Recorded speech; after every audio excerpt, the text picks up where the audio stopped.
大家好，欢迎回到慢生活后院种植。今天我们来谈一谈关于番茄的修剪。相信很多朋友都听过很多关于番茄修剪的一些技巧，但是我相信有很多朋友，特别是初学种植的朋友，对于番茄修剪有很多的疑惑，比如如何区分什么是慢生型番茄、矮生型番茄。如果是您从种子开始种植，种子包上一般都标有它是慢生型还是矮生型，但是一般新手朋友从苗圃买来小苗种植，上面一般都没有标明是慢生型还是矮生型，那么在修剪上也就很难判断应该怎样修剪。今天我讲的这个方法是我自己在使用，不管它是慢生型还是矮生型番茄，通通都适用的一种修剪方法，可能更适合于新手种植朋友。下面我们就来看一下我具体是怎么修剪的吧。现在您看到的这一颗呢，是小型的梨形番茄，它是慢生型的。一般小型的番茄都是慢生型的，但是今天我们主要讲的是，不管它是慢生型还是矮生型番茄，统一的修剪方法。如果您有条件的话，可以把慢生型的番茄进行牵引，它会无限的生长到2米高的样子，它会结更多的番茄。但是大多数的朋友可能和我一样，把它种植在一个比较小的范围内，没有去牵引它。我用的就是最平常的这种番茄架，它是一个圆形的锥形番茄架，所以我一直都是把它控制在这个架子以内。那么这样的修剪方法呢，就是要下狠手。首先您要控制它的高度，像这个上面的顶端有花苞，那么我们要控制它的高度，就要把它顶端给它剪掉，一定要下狠手。上面顶端剪掉以后，它就不会再往上面生长了，但是它会促进下面的这一束花穗结成小的番茄，它的营养就会在这里截断，然后长出小的番茄在下面。一般来说，我们番茄的修剪会告诉您说去掉侧枝，但是在我的修剪方法来说，因为我把它端了顶了，所以我要让它长侧枝。您看这个主干和叶片之间的这一根，中间的这一根就是侧枝，侧枝已经长了花苞。那么作为我们想要让它一丛一丛的生长，不让它往高了长，就要让它的侧枝长得更多，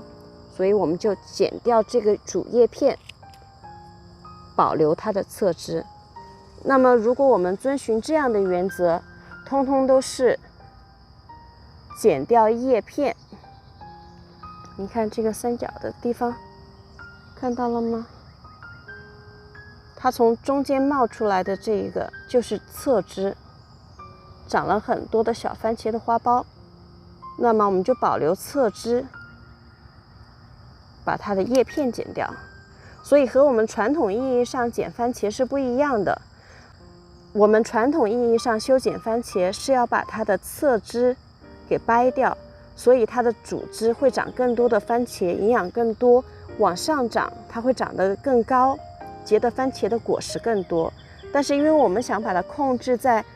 这个番茄架以内，所以我们就端顶，然后让它长更多的侧枝，它就会结更多的果实在下面，也不会说减产，同样也会增产。那么下面这些生病的叶子、干掉的叶子就把它剪掉。那么就会出现一个问题，你像这样修剪的话，它的侧枝长得更多，它就会相当的重。它重了以后，如果你剪得不平衡，比如说这边的侧枝比较多，另外一边的侧枝比较少，它长得太多了的话，它不平衡，这个架子就会倒，所以我们要把它剪得非常平衡。那现在这支呢太长了，然后会让这个架子失去平衡，所以我就把它直接从这里剪掉。也不要担心，因为从这里剪掉以后，它这里也会长侧枝，也会长出来。今年确实病虫害比较多，所以大家看到我的番茄并不是很健康，但是没有影响它的生长，也没有影响它的产量，因为我在持续的修剪和在可以承受的热度下出来浇水，因为毕竟还要上班，还要带小朋友，所以呢时间可能不是很充裕，再加上太热也不愿意出来。您看像这一个呢，首先它的叶子不健康，第二呢，我们是原则上是保留侧枝，剪掉叶子，让它尽可能的通风透气透光。你像这样顶端的花苞就不要觉得可惜，直接把它剪掉就好了。大家可以看到我这一株小型番茄的下面已经都没有叶子了，因为我把所有可以采收的番茄全部都采收了，而且该剪的叶子都剪掉了。虽然下面很丑，一片叶子都没有，而且还经历了很多虫害，但是一点都不影响上面的产量，上面依旧果实累累。所以像这样的方法就比较简单了。我们总结一下这种方法的要点：第一，端顶，控制它的高度在您所需要的高度以内；第二，保留适当的侧枝，剪掉主要的叶片，让侧枝来结果，保持整个植株的平衡，多了的要剪，这样它的架子才能够保持平衡，并且不会倒。希望这样的方法对于新手种植的朋友，或者家里没有条件进行慢生型番茄牵引的朋友有所帮助。谢谢大家的收看，我们下次再见。